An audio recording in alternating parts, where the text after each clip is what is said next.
Hi, Lisa Muller here, and I'm here in my studio about to give an oil painting demonstration. We're so glad we're able to do this in the time that we would normally be at Rittenhouse Square Fine Arts Show in Philadelphia, in Rittenhouse Square. And it's just so nice that we're able to do this, and I appreciate the board so much for allowing these events and for organizing these events, so thank you.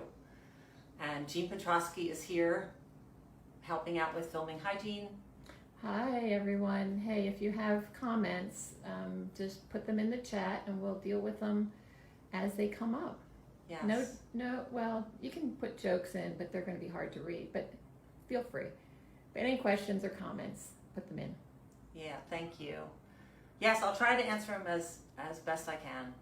So we may as well get started. And I thought I would start with sort of kind of a blank canvas. Well, it's actually a board, and I generally work on boards because I don't like the bounce of a canvas.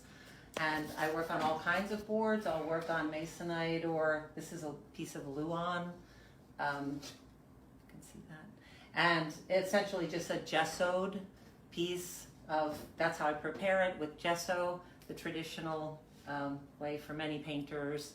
And then I start to glue on collage pieces. And what the collage pieces do is they give it like a little bit of dimension. So as the paint builds up and I'm sort of pushing the paint around, it drags against the edges of the collage.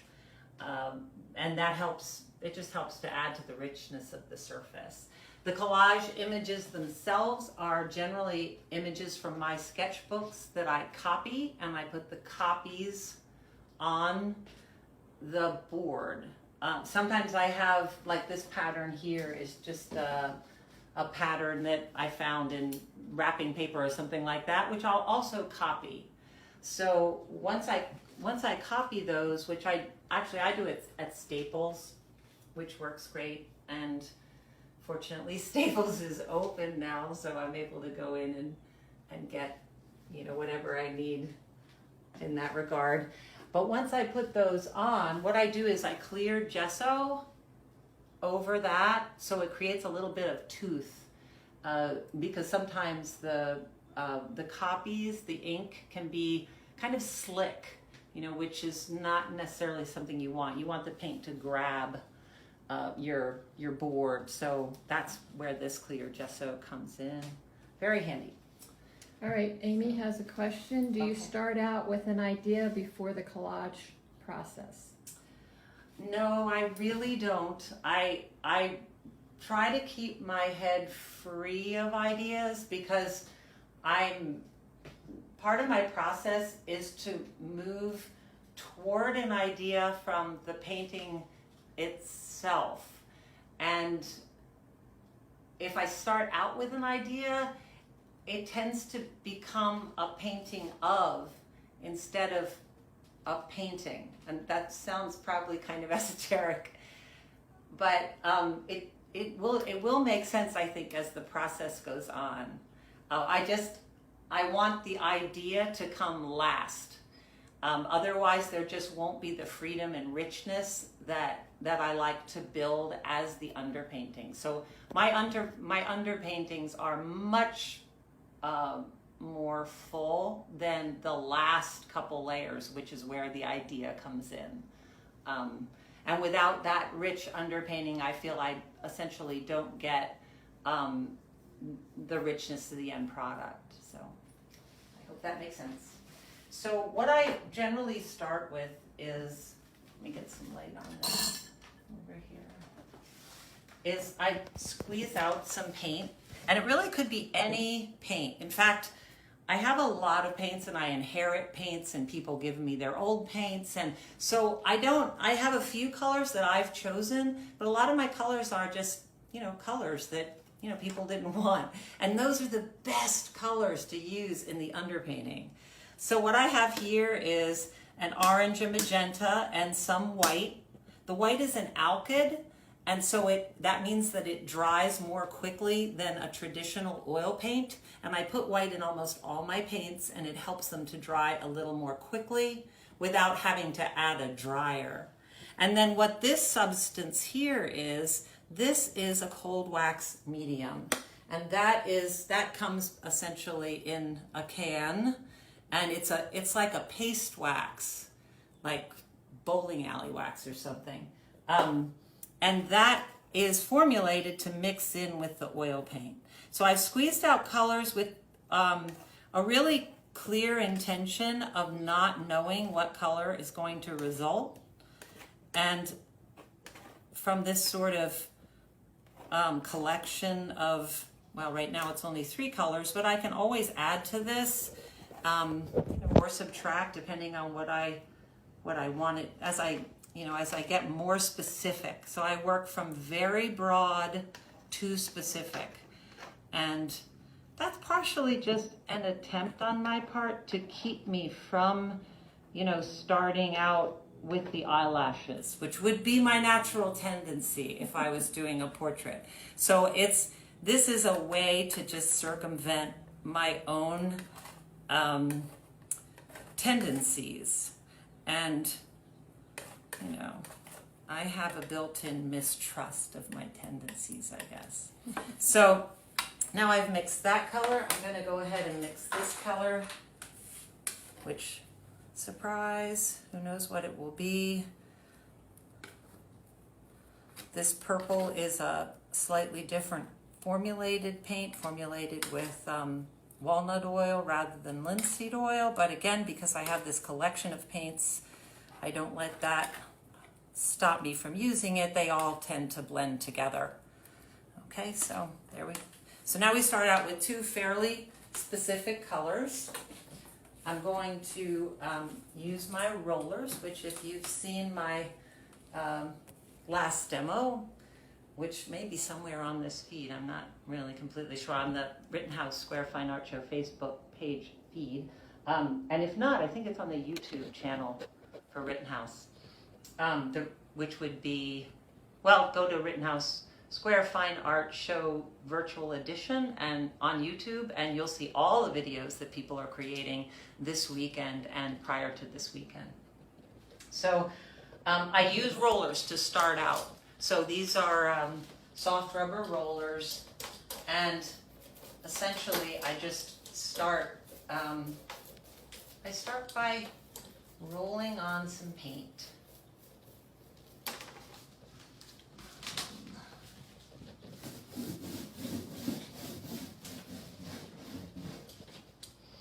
And at first, it looks fairly hard-edged, so, which isn't something that I intend. It's just the way that it goes on with the roller, so that's why I need a separate tool in order to combine it together. So with this, again, I don't have an intention. I'm just trying to go over and cover the board with paint. I'm from that, I guess you could call it a school of painting, where it first cover the board, just cover everything, and then that's when, for me, my imagination starts rolling, is when we get enough paint on there. Something about a white canvas or a white board is a lot like writers say a white page is, which is a very intimidating thing. So, getting this on here, like this. And now what I would likely do is take one of these sort of kind of squeegee tools. I don't think they're called that. This is called a catalyst tool.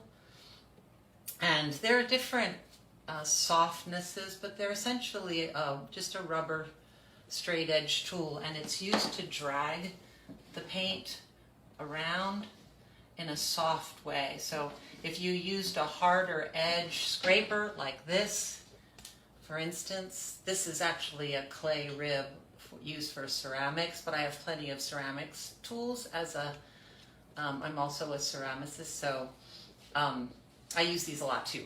But if you dragged this across, it would sort of do this and scrape it, which has its uses. But for now, in this early stage, it's better to have the softer tool.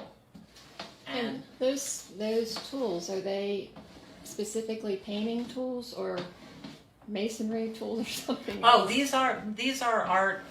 These are considered art tools. Okay. So I'm just going to do that. So now I've pretty much covered the page. The page is sort of a page. So what you can see here, which is really part of the great thing about using the cold wax medium paste that I showed on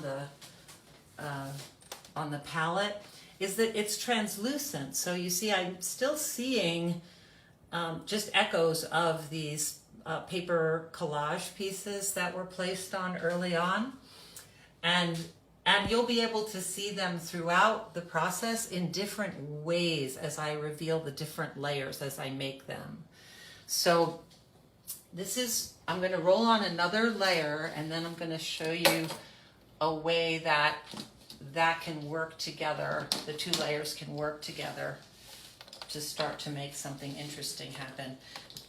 That process of pulling the paint across the surface with the catalyst tool is really essential to this process of revealing layers and not just having it become mud. It's the slim layer that allows the different layers to sort of remain separate.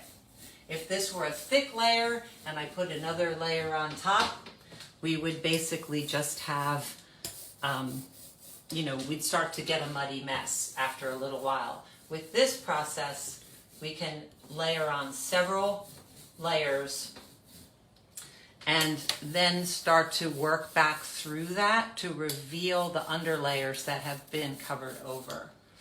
So the bottom doesn't have to dry. Correct. The bottom does not have to dry. At some point you will want it to, because this process of layering and working into the layers and pulling top layers off to reveal underlayers, if you're going to use this technique to begin your paintings, you'll find you want to start controlling it. And the way to control it is to control the drying. So if I let the red completely dry, I will have a different effect when I go to eke through the blue with the solvent than I'll have if I don't allow the red to dry.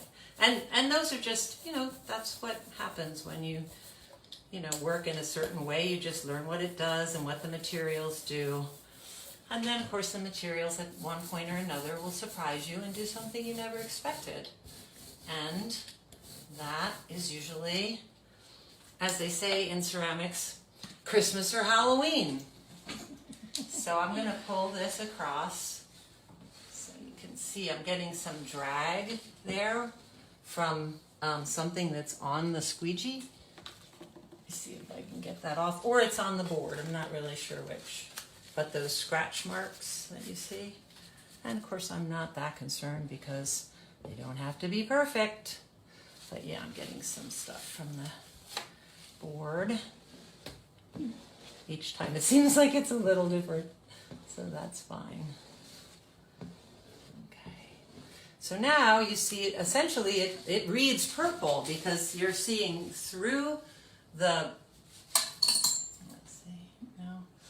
you're seeing through it, through the blue into the red, and there's sort of your eyes making a blend, which is kind of nice. So I'm going to do a little bit more on this, and then I'm going to move to another painting that is started in a slightly different way, and then I'm going to show you what happens with that painting.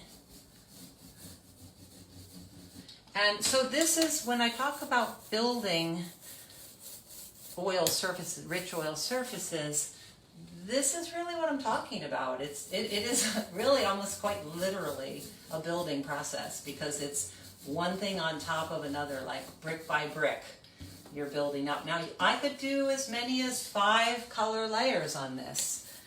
You know, maybe even 6. I don't think I've gone beyond 5, so I'm not sure what would happen beyond that. But as long as you have them slim, really slim layers, and you've added the paste of the wax paste, that's really what helps to keep them separate. So, and translucent, as I said before, the paste adds the translucency. So that's what really helps with that and allows you to do that. Since the blue has been put on, we lose the imagery of the collage that was underneath. I think that's because I haven't dragged it Okay. enough. And also, okay, I'll do something now to help you see how that would work in real practice. Because of course with any demo, you know, you're working quickly, you're trying to, you know, it's a form of Cliff Notes. You know, it's a shortened version of what you'd really do. So I drag this across like this, getting some spray And Kelly paint. asks, is it acrylic or oil? This is oil paint. This is all oil right now. But I'm going to show you how I would work with acrylic on a different board that I brought. Okay. So we see the edges of the collage. You see the edges of the collage. Now, as I said, up until this point, I could have gone forward and done another like 3 or 4 layers, and I would recommend using opposing colors. So, but again, depending on what you do, you'll have a different result. So try some different things if you're thinking about doing this. I'm not really spelling anything, but it sort of looks like I am. That's one way to put on a layer. But I also have, excuse me, this. I just keep this, this is a citrusol, it's a solvent. It's not unlike the Gamsol, that's what this is. It's an odorless solvent. But this is another way, just to... Can you move that light back? Oh, or yeah. too glary? Okay. How's that better? Yes. Is that better? Yes. Thank you. Okay, so then, after I put the solvents on,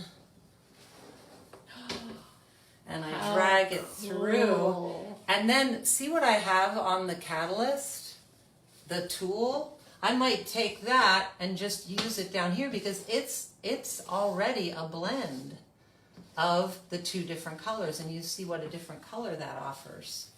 So depending on when I want to do this, dragging and solvent eating part of the process, this is where the drying comes in, the different ways that you might, the different times you might wait for the drying of the under layers. So if I had waited for the red to completely dry, then the solvent would not have been able to eat through it as easily, and you would not have seen the white, the clear white of this particular collage piece.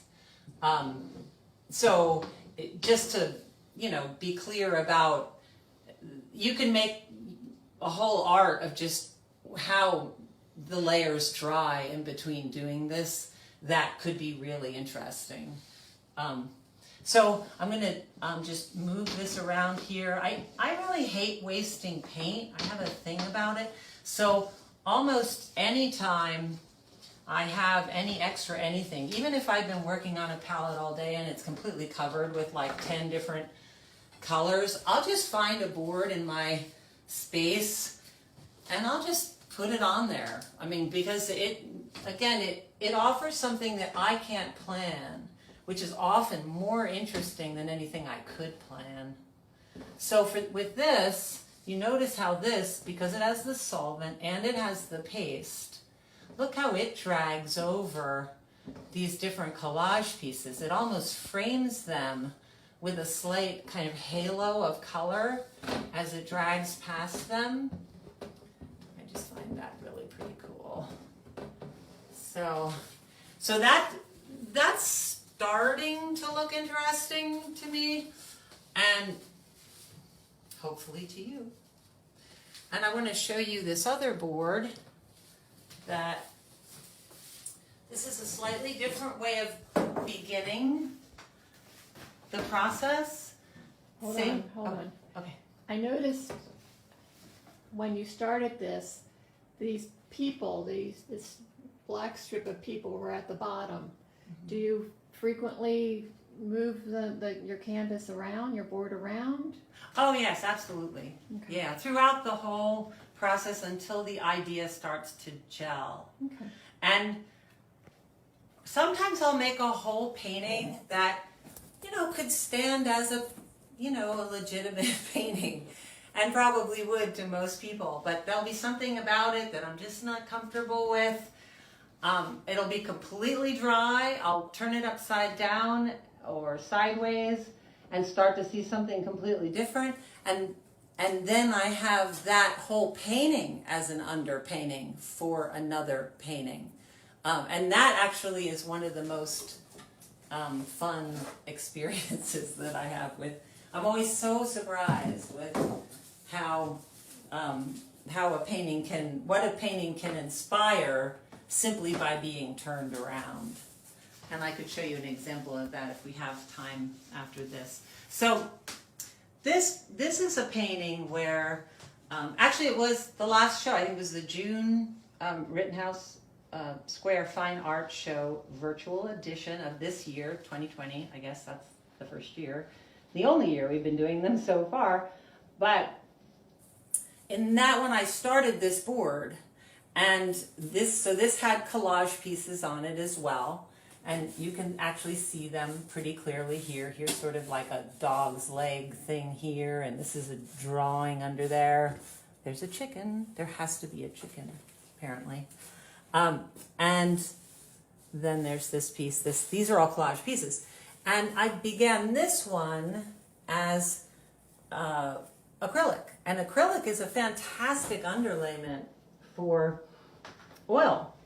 As they say in, I guess historically in painting, I think it's fat over lean, but not lean over fat. So you don't want to put acrylic over oil, but vice versa is great. And again, if you've got your acrylic painting and you want to give it a little bit more tooth before you start on it with oil, then just go ahead and clear gesso it. All right, hold that. It got blurry. Sorry. Okay. Okay, thank you. Okay, you're welcome. So that's a good way to begin in oil. So already it starts with several layers and the collage that I'm after, and now I can add to that with oil. Why would I do that, you ask?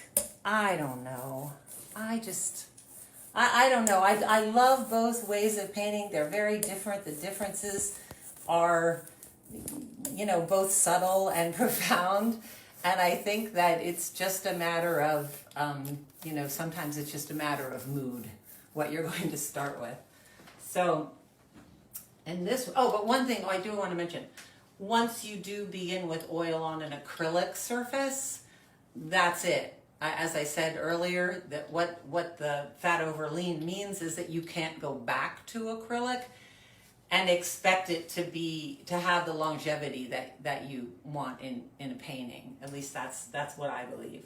So one of the things about acrylic, if you're just going to stick with acrylics, which you can do the same types of processes minus the solvents.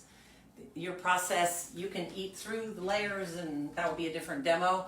But once you begin with acrylic, there's really no time that you can't continue to add collage elements, because adding a collage element is an acrylic process.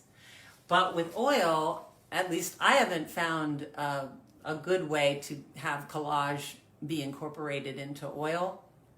So once I start the oil process on the acrylic, that's it for the collage, where it's kind of nice to have that open-endedness of being able to add more elements with acrylic, so that's one reason you might want to. Oh, We've been asked, can we see a finished piece or two? sure. Do you want me to show them Yeah. this one behind us? Here's one that, here's a finished piece, and this one is an example. Oh, what's the best light on this? That's fine. Okay, so here's a finished piece that's a pretty good example of the process where I was thinking, I made an entire painting and I, for some reason, didn't like it and turned it upside down and it became this painting. So you can still see parts of that older painting. This was the body of a bird, and it's sort of the back feathers or the hind feathers of the bird came up here. This is one leg coming down here, and then there was another over here. Then the head came up through here, and it was on this sort of rich background, and this was actually all the sort of solid ground that it was standing on. And I don't know, it hung around for a while, and I just couldn't warm up to it. So I turned it upside down and started seeing this person, and just developed it from there. So that's one example of a finished piece. And here is a large, how big is this piece on the wall? This is 6 feet by 4 feet, and it's really still in process. There's nothing about this piece that I'm counting on being able to, see. I might not see any of it, but there's a lot of parts of it that I like, so I'll probably keep some of it. But I don't want to tie myself to that. And she has left the studio. That gives me time to find out what time it is. I'm sorry. Hold on. We're just going to try and not be so shaky here. I have a couple more pieces here to show people if Okay. How are we doing on? 12:28. Okay, great. Let me just. Yeah, Kelly, the layers and layers and layers is what makes up her style. And it is impressive. It's just, there's so many surprises in there, and it would give you so much time to really look at the paintings when you have purchased them and meditate with them and see all kinds of surprises in them. Thank you. Okay, here's more. Okay, so this piece is actually up on the site. This piece is for sale on the Rittenhouse, in the Rittenhouse Virtual Gallery, which is now open, and it's open through Sunday at 5. This is called Annie's Garden, and you can see hopefully you can see the evidence of the background that I began with, and you can see pieces of it sort of through all these areas that are revealed behind the white. And then, of course, I tend to mask out areas with white or a lighter color after the background gets to a certain stage. And that's when the idea starts to form. Then I always work back into those areas. So that's one example. Here's another. Move it over there. over here? Shadow. Okay. Okay. And Is that glary? No, that's perfect. Okay. This is called By the Pond. This is also up on the site for sale. And this one you can see a lot, well, hopefully in the video, you can see a lot of the edges from the underlying collage, and even parts of the collage. I mean, parts of the the actual imagery on the collage pieces, which are under oil. So this is really the precisely same process that I'm using here in the demonstration.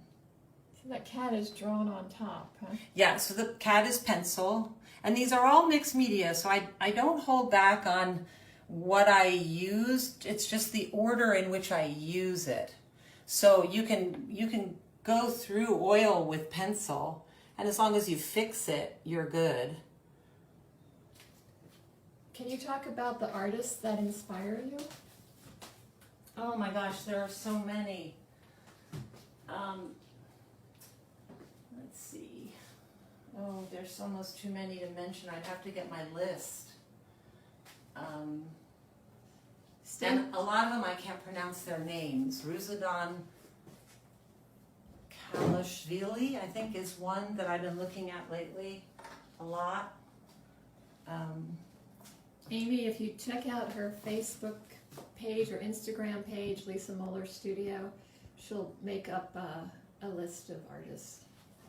Yeah, Amy, I'd be happy to send you, or anybody who's interested in the artists that I look at. I mean, it's like 25 people long at this point, and I keep adding to it. I keep it by my computer. So this piece is, this was a fully developed idea in acrylic before I started in with oil, just to get that richness that I love in oil paint. I mean, acrylics, I love acrylics too, as I said. They have their own special something, but this one I just felt like I needed to go in with oil. This is called Cardinal's Rule. I just finished this, so it's still wet. Oh, let's see. Let's see it a little bit better. So it's still wet. Do you put a clear coat on the final? Yes. Yeah, when it's dry. And the imagery. Look at all those subtle colors in there. God, that's so beautiful. Thank you. People ask me a lot about my imagery, and that's largely, I'm just interested in, I guess you'd call it figurative abstraction, because I'm interested in how figures actually move within an abstract composition. And then the narratives, I just like to leave them really open-ended, because I feel that whatever narrative a person comes up with really has so much more to do with them than it does with me. And even with me, it's never so specific that I could say, oh, this is the story of this one. You know, it's really just, I want to make images that are evocative enough to inspire people at different times in their life, or when they're going through different circumstances, so that it continues to, like the painting sort of befriends you, you know, and then takes you through different times of your life, and, you know, by sort of offering different meanings. Can you say again what medium you use to adhere the, oh, I'm sorry, Kelly, your question moved up. I can't see it. Okay. And do you ever use water-based oil paints?